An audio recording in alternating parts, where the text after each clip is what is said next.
Well, Chag Sameach, everyone. It took a little while to get this figured out, but I'm glad that we can all be together. Welcome to our first virtual Passover Seder. My name is Rabbi Eliza Burke.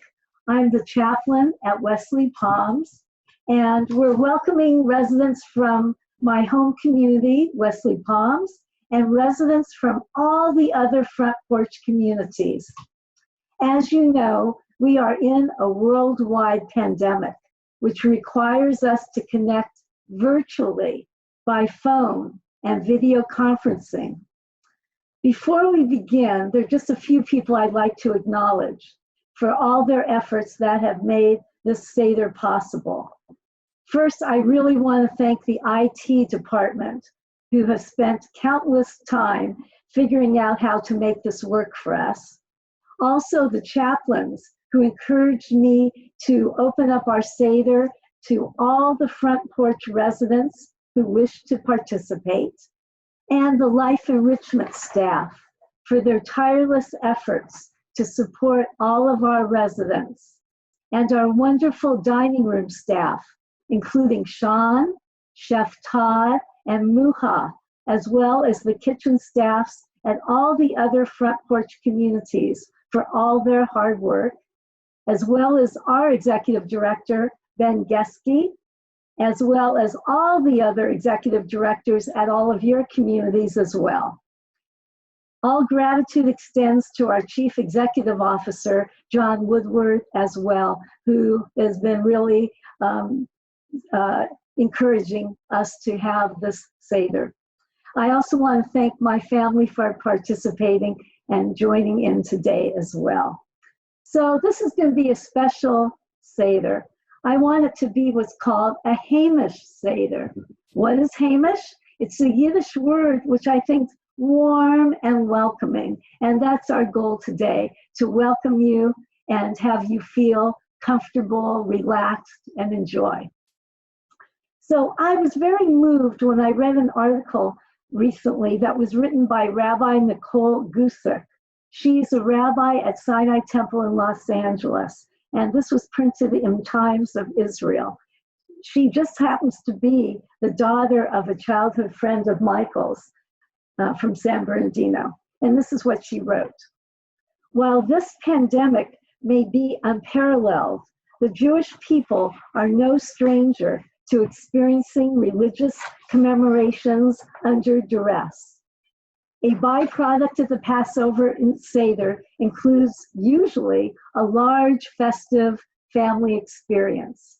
But the real message of the Exodus is a reminder that when immersed in the darkest of shadows, we must rise through with an enduring faith. Even alone, just one or two people can transform a nightmare into a dream of freedom and hope. And you know what I especially liked about what she said? She said, let's take time to take back Passover. And that's exactly what we're going to do right now. We're going to take back Passover and make it our own. Our prayers go out to all those that are ill due to COVID-19, those who have lost their lives, their families and loved ones, and to all our courageous medical personnel who put their own lives in danger to save others. Also, our gratitude to our servers and all the dedicated employees, especially our healthcare workers at our Front Porch communities who keep us safe and well cared for. Well, I really feel so happy to welcome you into our home today during this very challenging time. We have here my dear family members, including my husband, Rabbi Michael Burke, Rabbi Emeritus at Congregation Beth Israel, and our son, Yoni, a wonderful yoga instructor and social media director. And unfortunately, our daughter Jenna is unable to be with us today, but she sends her love to all of you that she's met, and hopefully she'll join us next year at Wesley Palms. As a reminder, what is important is that we're together.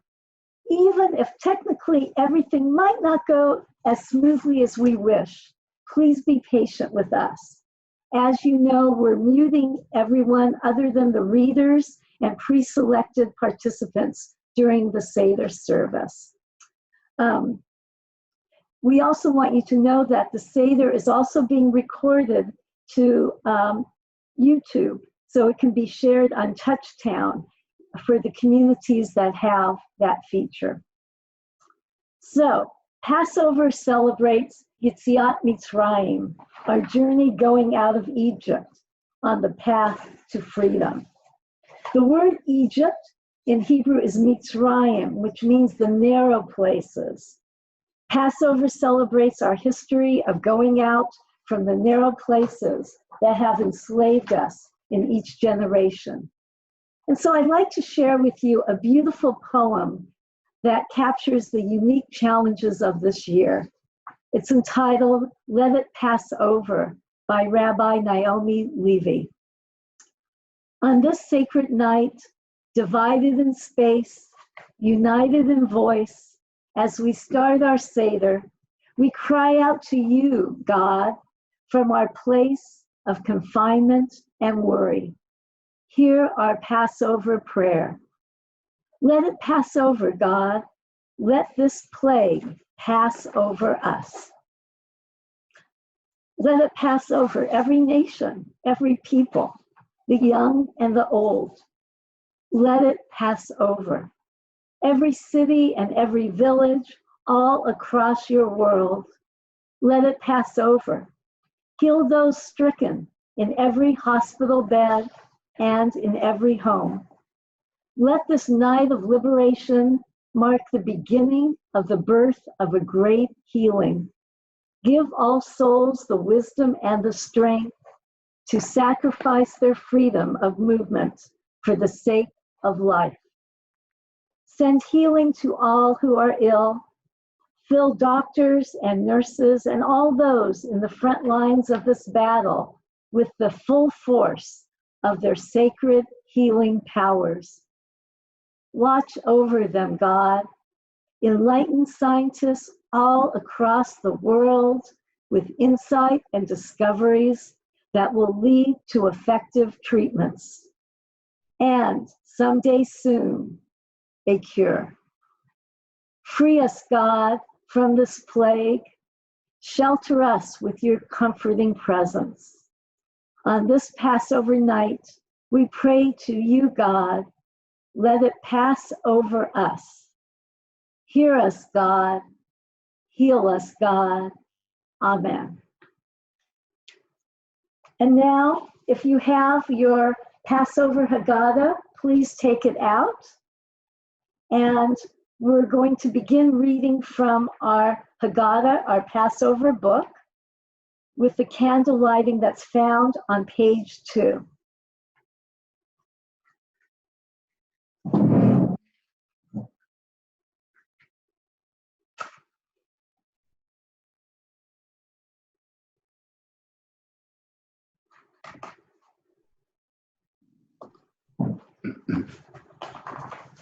And you have a handout, many of you, that have the prayers in Hebrew as well.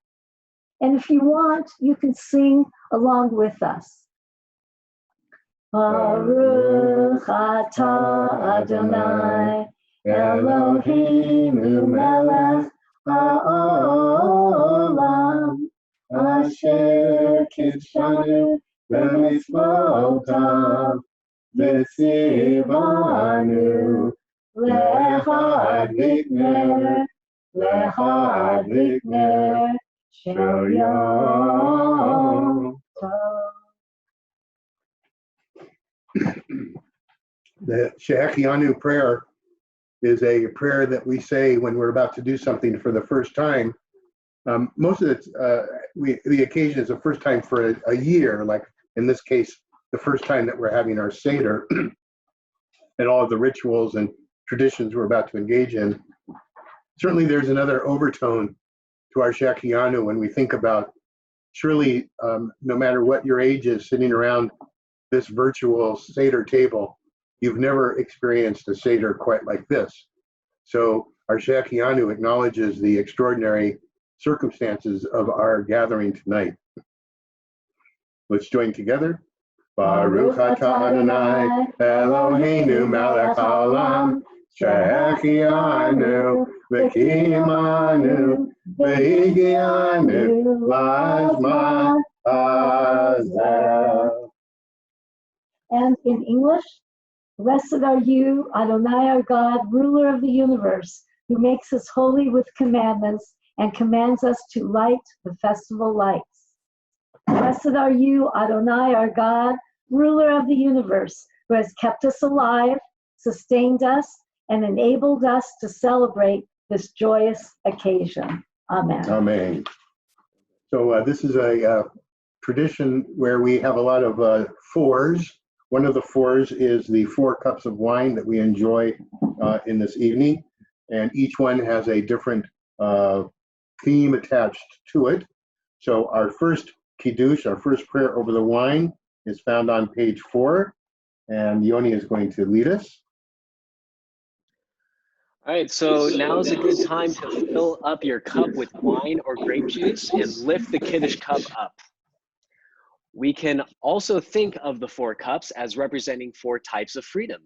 The first cup represents physical freedom, the most basic freedom of all. Our ancestors could not accept the covenant of Torah while they were in Egypt because, as slaves, they lacked the freedom to determine their course of their own lives. We dedicate the first cup of wine to all the Jews who still seek their physical freedom. As Jews, it is our responsibility to help them. This Seder night, we rededicate ourselves to that sacred purpose. May we soon share our freedom and our joy with all our brothers and sisters. And now for the blessing. Baruch atah Adonai Eloheinu melech haolam borei pari hagafen. Amen. On page. Just a second. Blessed are you, Adonai our God, ruler of the universe, creator of the fruit of the vine. And let's all take a sip of wine, l'chaim, to life.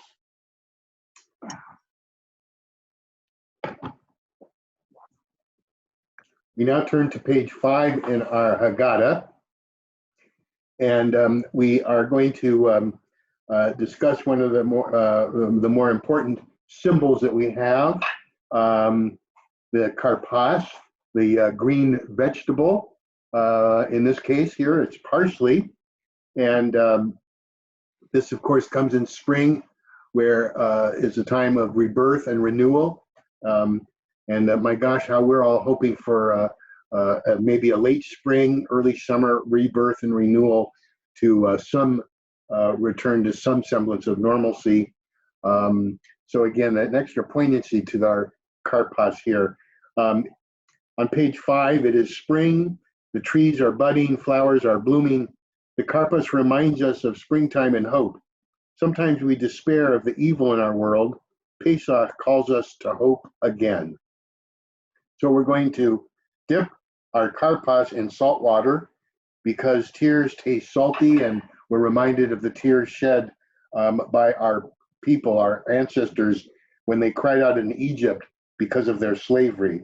May we never be so comfortable that we become complacent, forgetting the pains of others. And we say together, Baruch atah Adonai Eloheinu melech haolam borei peri ha'adamah. Blessed are you, eternal our God, ruler of the universe, creator of the fruit of the earth.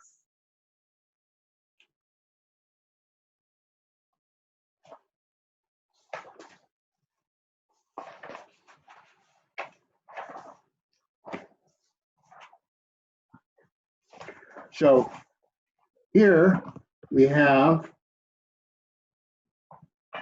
a holder for our Passover matzahs. There are 3 matzahs in here, and we are going to enjoy our matzah during the meal, and there is a little bit of a threat that we might get so excited about the matzah because you're not supposed to have tasted matzah for a while before Passover comes so that it actually tastes good at the beginning of Passover, which for me it does. It tastes good at the beginning of Passover. And yet we are supposed to conclude our meal with Passover. So we need to, it's kind of the dessert. That might be one of the meanings of afikomen. So we need to hide part of it so that we know that there's somewhere in the house that can be used later at the end of the meal. So on page 6, we read, there are 3 matzot under the cloth on this matzah plate. We're going to take half of the middle matzah to be the afikomen. As I said, that means dessert. We'll hide the afikomen and save the other half for the blessings later in our Seder service. We do not expect you to come over our house and try to find this. So it's truly a symbolic hiding of the afikomen tonight. And what's so lovely is our afikomen holder comes from Jerusalem, and it says that it is hand painted at the lifeline for the old in Jerusalem. So I think I love this one. I just wanted you to enjoy it as well. So this is the bread of suffering which our people ate when they were slaves in Egypt. We invite all who are hungry to join us. We pray that all who are slaves will soon be free. Another one of our 4s is the 4 types of children and the 4 questions. And originally, the 4 questions were not printed in a book. The whole idea of the Passover, the table, is you should pardon the expression, a pedagogic device. It's set up so that the children will walk in and start asking questions. No, what's going on? Why is this night different from all other nights? And the reason that is so critical is because the central mitzvah, the most important thing that we do, especially on this evening, is v'higadata lavanecha. We fulfill the mitzvah, the commandment that we who are parents and grandparents or elders, we have to teach our children the story of our people. One of the most moving things, and we've all been reading a lot of moving things lately, one of the most moving things I read recently was an article by a person I call my hero because of he expresses so well my views on so many things. He is the writer and philosopher and scholar Yossi Klein Halevi. And he had a message especially to the parents and grandparents. This year, more than any other year, this year it's very important that we tell our children our story. They need to hear the story of the Jewish people. The story of the Jewish people is a story of resilience.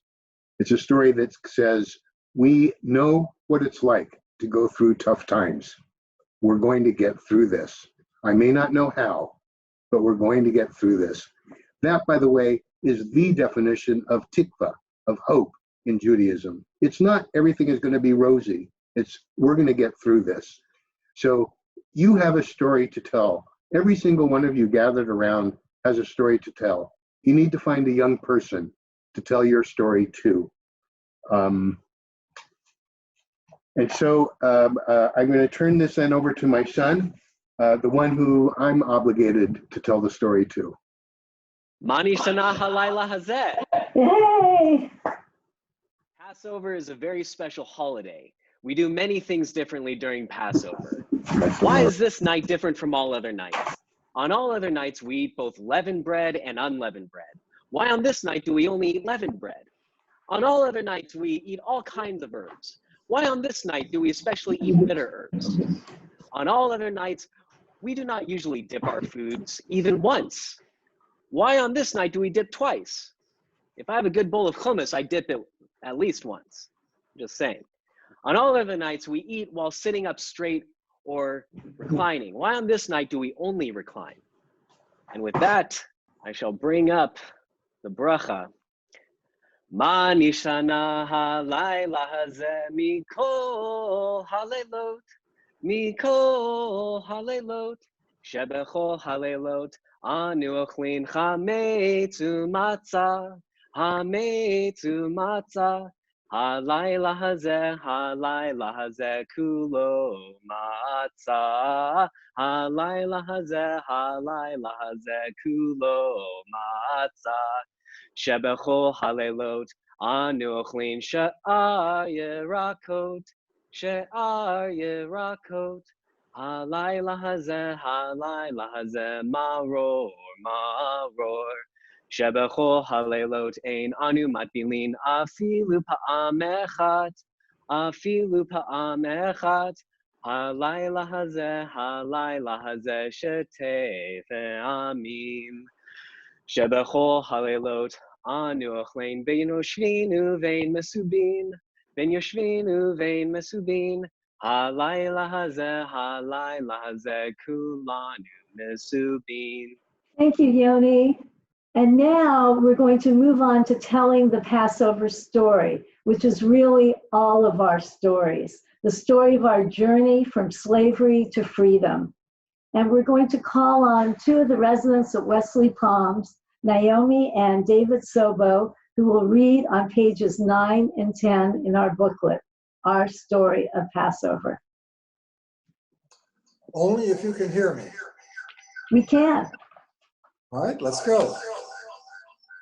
God's unfailing help has sustained our ancestors and us. For not only one enemy has risen up to destroy us, but in many generations, people have risen up to destroy us. But the Holy One, blessed be God, delivers us from their hands. Our story begins with degradation and ends with dignity. Your camera is moving all over the place. Well, we'll try this. How's that? Well, we can't tell what we're seeing. All right. Well, I just don't know what to do. I'll hold it for you. All right, yeah, hold on. Naomi's going to hold it down.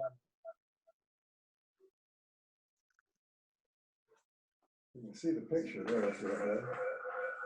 Dad, when David is speaking, will you mute yourself?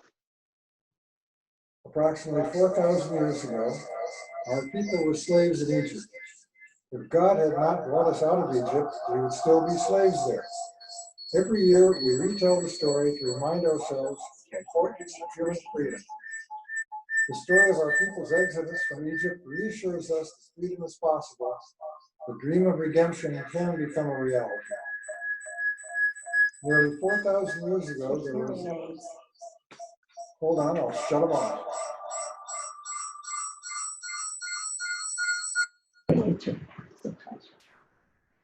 Nearly 4,000 years ago, there was a famine in the land of Israel.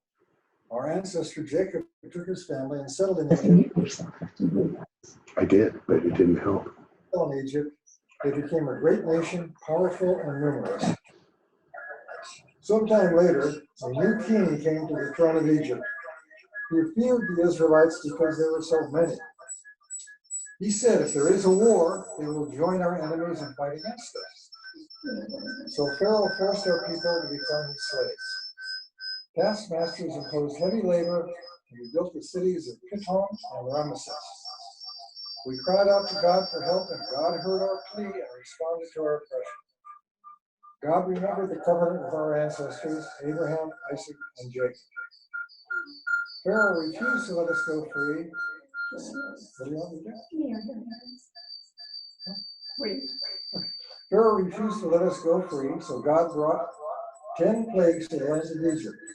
The plagues were blood, frogs, lice, insects, cattle disease, boils, hail, locusts, darkness, and the slaying of the firstborn sons of the Egyptians. When Pharaoh's own son died, he finally agreed to let us go. David, I'm going to interrupt you now because the sound is really, it's just not getting better. I tried what I could. So I'm going to mute you again. There's something wrong with it. I'm going to conclude that reading.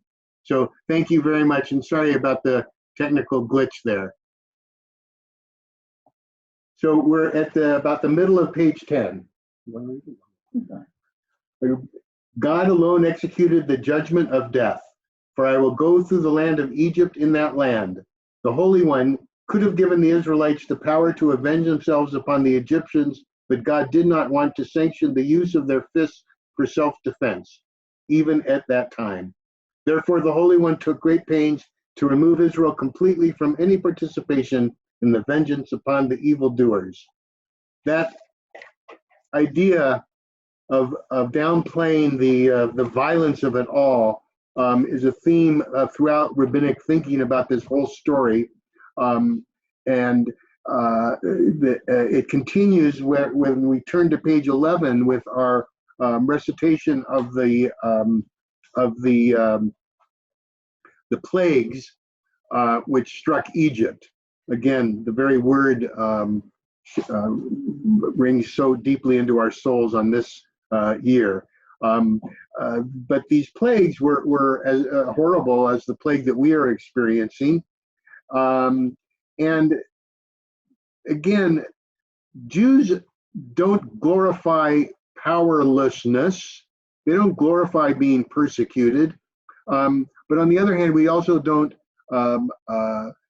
glorify might, physical might, and the strength of arms. We know that they're necessary. We know that our freedom had to come in order to fulfill our potential, and that there was a terrible consequence to Egypt for the stubbornness of Pharaoh.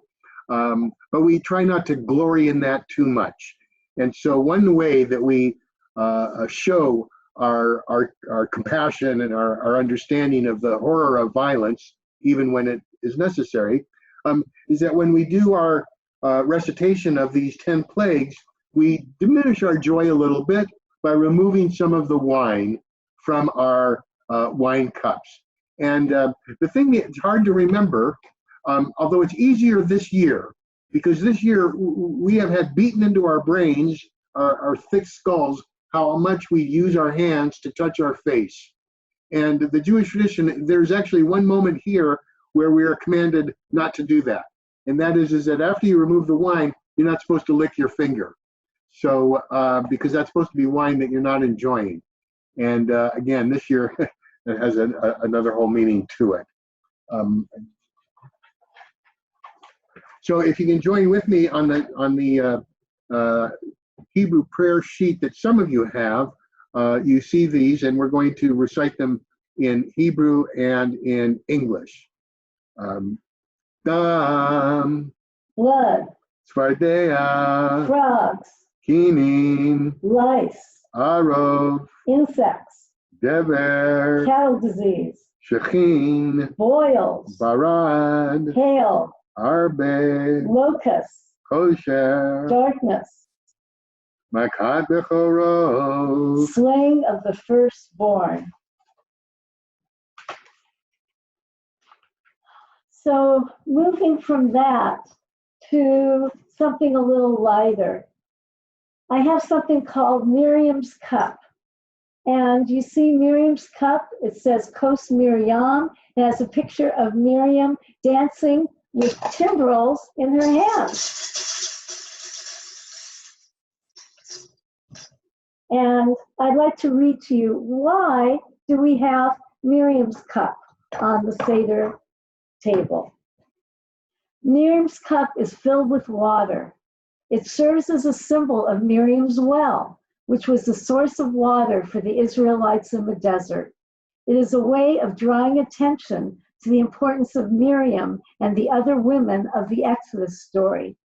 We read in the Talmud, if it wasn't for the righteousness of women, we would not have been redeemed from Egypt. May the memory of these waters soothe our souls when they are weary, comfort our bodies when they are hurting, and heal our hearts when they are broken. May each of us learn to be ever stronger channels for goodness and peace. By our acts of love and caring, may we once again merit to drink from the living waters of Miriam's well. And I happen to have one more Kos Miriam that has Miriam's name on it as well.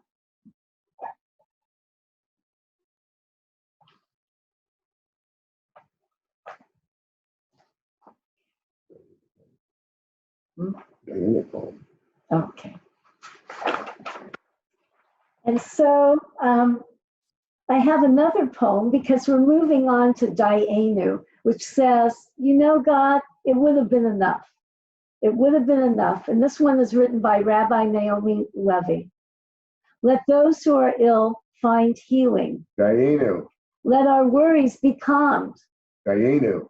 Let the weak and the vulnerable be protected. Dayenu. Let all healers find paths to bring healing. Dayenu. Let scientists grasp a higher knowing that will lead to a cure. Dayenu. Let there be an end to this plague, God. Dayenu. Fill our hearts with hope and our souls with faith, Dayenu. our bodies with health and our homes with love. Unite our world to bring on a day of freedom. Let the seeds of rebirth take root tonight and grow in blessings. In your light, Dayenu, enough God. Amen.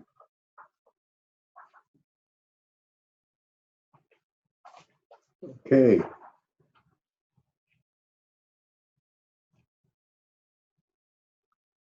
Singing Dayenu. We're going to sing Dayenu now, and you can join us if you have the sheets with you. Dayenu, Dayenu, Dayenu, Dayenu, Dayenu, Dayenu, Dayenu, Dayenu, Dayenu, Dayenu. Ilu Hosianu, Hosianu, Mimitzrayim, Hosianu, Mimitzrayim, Dayenu, Dayenu, Dayenu, Dayenu, Dayenu, Dayenu, Dayenu, Dayenu, Dayenu, Dayenu, Dayenu, Dayenu. Ilu Natan Manu, Natan Manu et Shabbat, Manu et Shabbat, Dayenu. Dayenu, Dayenu, Dayenu, Dayenu, Dayenu, Dayenu, Dayenu, Dayenu, Dayenu, Dayenu, Dayenu. Ilu Natan Manu et Torah, Natan Manu et Torah, Dayenu, Dayenu, Dayenu, Dayenu, Dayenu, Dayenu, Dayenu, Dayenu, Dayenu, Dayenu, Dayenu, Dayenu. And what we just read and sang, if God had taken us out of Egypt, if God had given us Shabbat, if God had given us the Torah, it would have been enough. Dayenu. Dayenu. So now we move on to page 15. And Yoni will be leading us in the second cup of wine. Please fill your second cup of wine. When the Egyptians were drowning in the Red Sea, the angels wished to join in Israel's song of victory by singing Hallelujah. But God rebuked them, saying, "How can you sing Hallelujah when my creatures are drowning?" In this spirit, we fill our second cup of wine only halfway. Our gladness is diminished by any human suffering, even the suffering of our enemies. The second cup of wine symbolizes intellectual freedom, freedom of the mind. Closed minds lead to misunderstanding and human suffering. We need to open our minds to new ideas and try to understand the ideas and beliefs of others. Knowledge and understanding will lead to a greater freedom for all in our world. Baruch atah Adonai Eloheinu melech haolam, borei pori hagafen. Amen. Amen.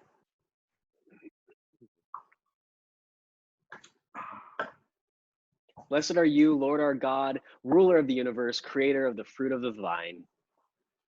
Amen. Rabban Gamliel said, "We have not fulfilled our duty until we have explained these three symbols, Pesach, Matzah, and Maror." And so we have all those symbols on this plate, including the Maror, the bitter herbs, the parsley, we have the haroset, we also have the lettuce, which is maror, and we have the lamb bone, and also the egg, And we'll be talking a little bit later about why there is an orange on our plate.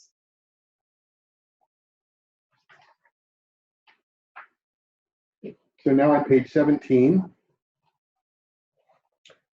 So you got here this shank bone, this Pesach.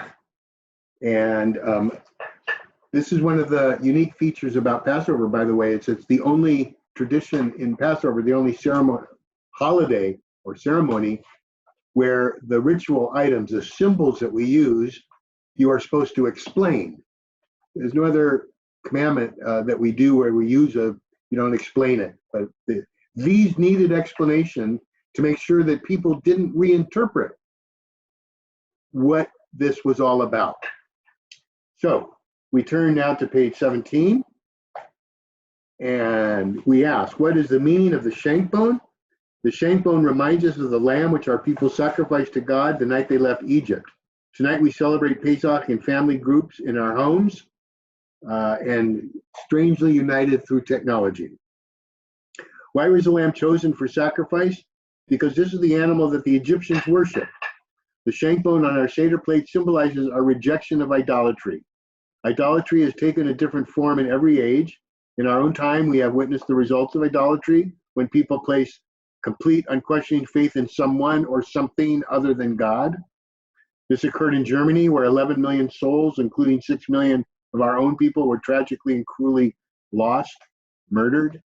The presence of the shank bone on our Seder plate reminds us of our obligation to combat idolatry whenever and wherever we encounter it, in whatever form we encounter it, in order to ensure the spiritual freedom of all.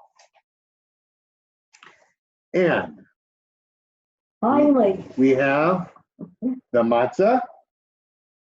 And the matzah, what does this mean? What is it about?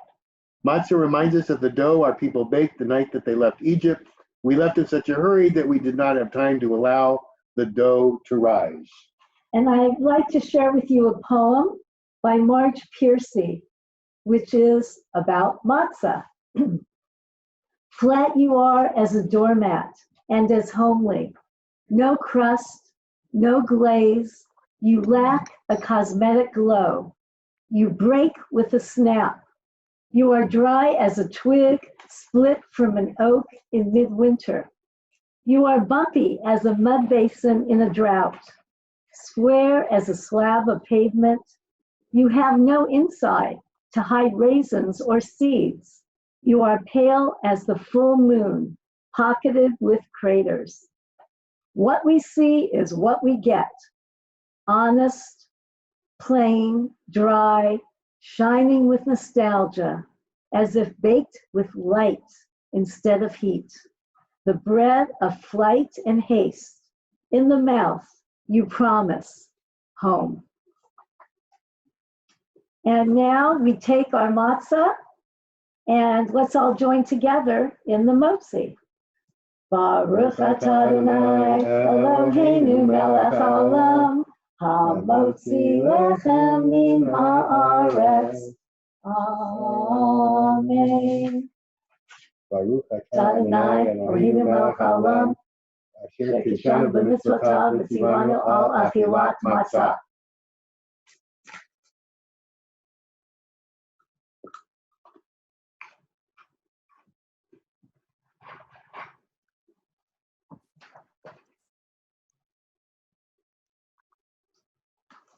And so, unfortunately, we were having trouble. We'll try again if you want. Should we try again? We can try again. Naomi Sobo is going to read for us why there's this orange on our Seder plate. I'll unmute her in a second. If you have any secondary thing like a phone or something that would cause a feedback or some reason for the sound to sound so distorted, turn it off. I'm going to unmute you now. Can you hear me now clearly? We can hear you, but again, your camera is pointed nowhere. Have it point to you if you can.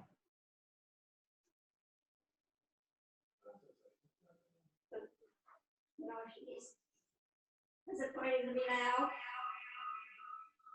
No. No, it's not Do you have the working. reading? I do have the Okay, reading. I'm sorry, we're going to mute you. It's just not working. Apologize that we couldn't get that technology to work. And It's really Rabbi very Eliza short. will. Why don't you just let her read it?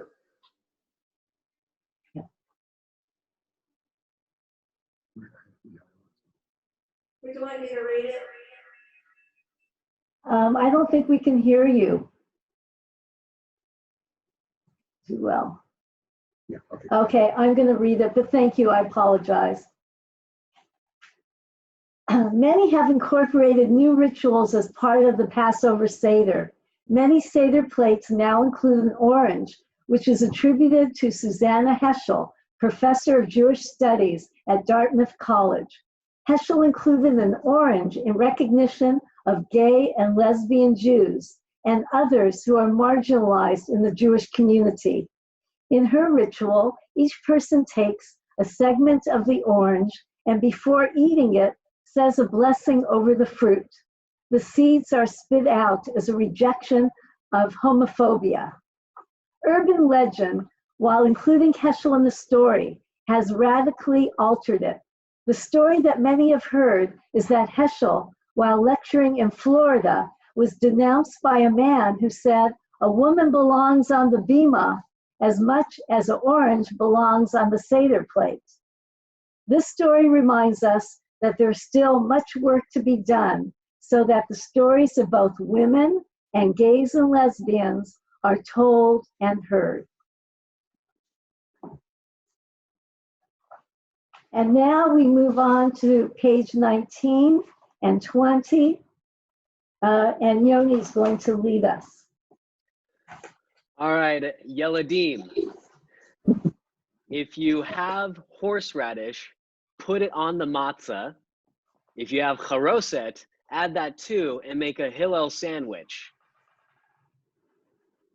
And with that, what is the meaning of maror? It is bitter and eating it makes us cry.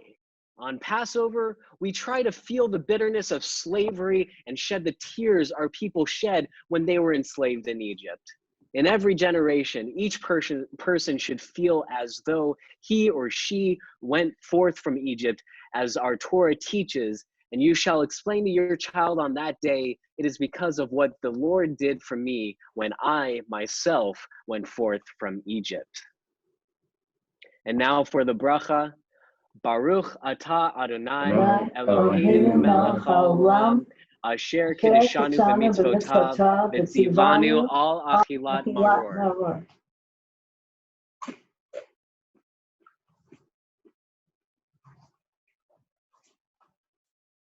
So this year we're doing an abbreviated Seder, and normally we would be eating our meal right now. What about the Hillel?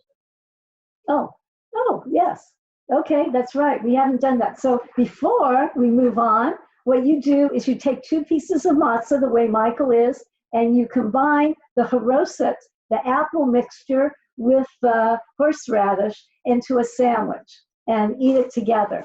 And that's called the Hillel sandwich. So you get a bissel to eat, a little bit to eat before we conclude our Seder today.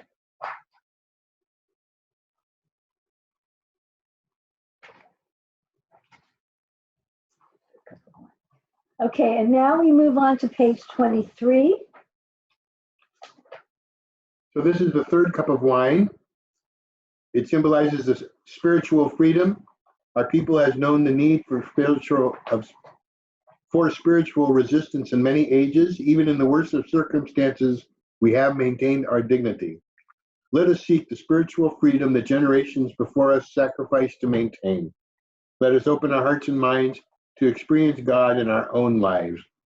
Baruch atah Adonai Eloheinu melech haolam borei peri hagafen.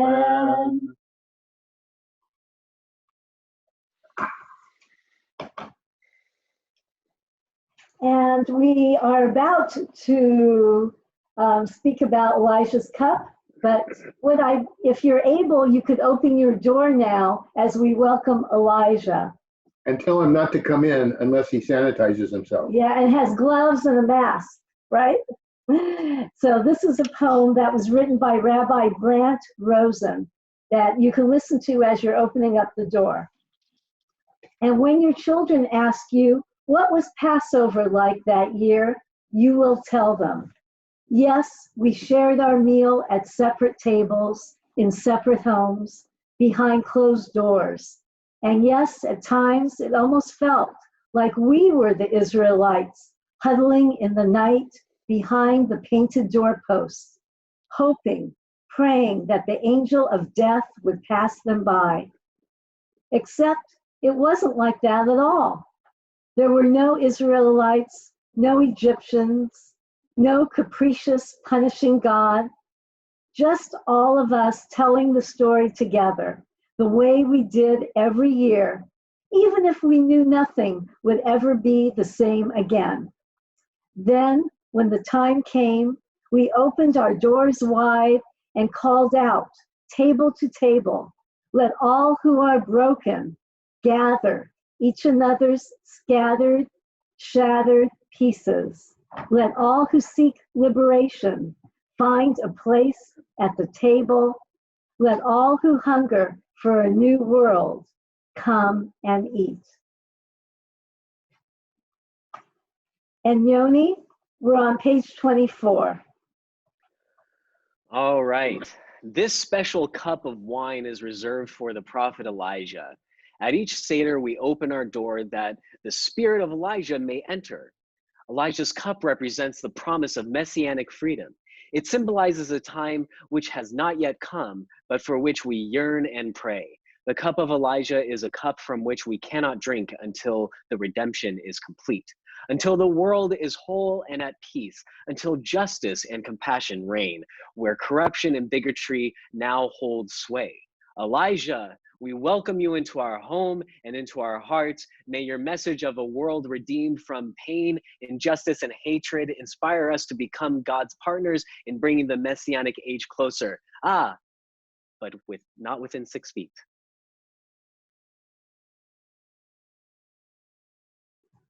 Mute him. I muted us. He's going to sing Eliyahu Hanavi. You will tell him. Yoni, could you sing Eliyahu Hanavi for us? With pleasure, with chutzpah. Eliyahu Hanavi, Eliyahu Hatishvi, Eliyahu, Eliyahu, Eliyahu Agiladi, Bimera Yamenu, Yavo Eleinu, Imashiach ben David, Imashiach ben David, Eliyahu Hanavi, Eliyahu Hatishvi, Eliyahu, Eliyahu, Eliyahu Agiladi, Bimera Yamenu, Yavo Eleinu, Imashiach ben David, Imashiach ben David. Thank you, Yoni. That was wonderful. We're praying for the Messiah to come and just bring peace and connection and healing and good health. That was going to be my last one. And good health to everyone. May that be soon in our day. So we are moving on to Chad Gadya, which is on page 30 in your booklet. And it's about one kid, one only kid. That's what Chad Gadya means. And we're going to be singing the refrain, which is the first 3 lines. And then we're going to sing the next 3 verses. And then the very final verse, which starts, then came the Holy One, blessed be he, which is on page 32. So once again, we're on page 30. Please join with us in Chad Gadya. Chad Gadya, Chad Gadya, that Father brought for Jerusalem. Chad Gadya, Chad Gadya, then came a cat and ate a goat. That Father brought for Jerusalem. Chad Gadya, Chad Gadya, Then came a dog and bit the cat that ate the goat that father bought for Susan. Ka, da, ya, ka, da, ya. Came a stick and beat the dog that bit the cat that ate the dog that father bought for Susan. Ka, da, ya, ka, da, ya. Then came the Holy One, blessed be He, slew the angel of death, that killed the slaughterer, that slaughtered the ox, that drank the water, that quenched the fire, that burnt the stick, that beat the dog, that bit the cat, that ate the goat, that father bought for Susan. God, God, ya, God, God, ya. Page 33, we're at the fourth cup of wine.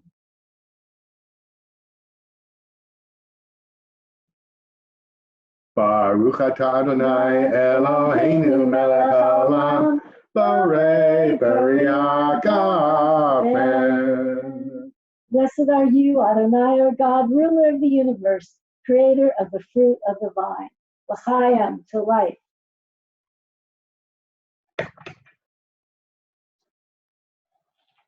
So, the Seder service is now concluded. As we gather together to celebrate the Seder tonight, may we be worthy to celebrate again in freedom next year.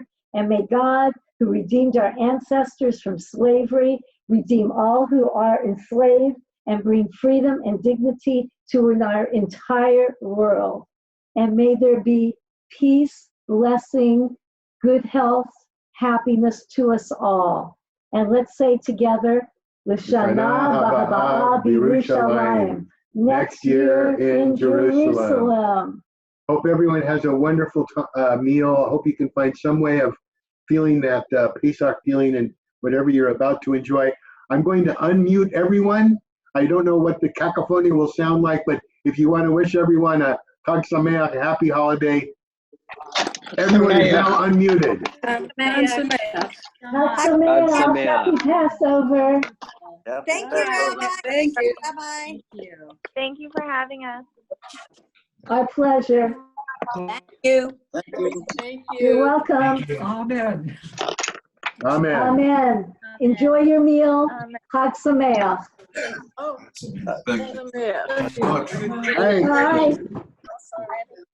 Oh, that's Evelyn. oh, the pops. Happy Passover. Happy Passover. Happy Passover. Passover. Hard to throw away? No. Quite a meal here. See Yeah, something let's and do. see if you come on. It won't show me. It just shows.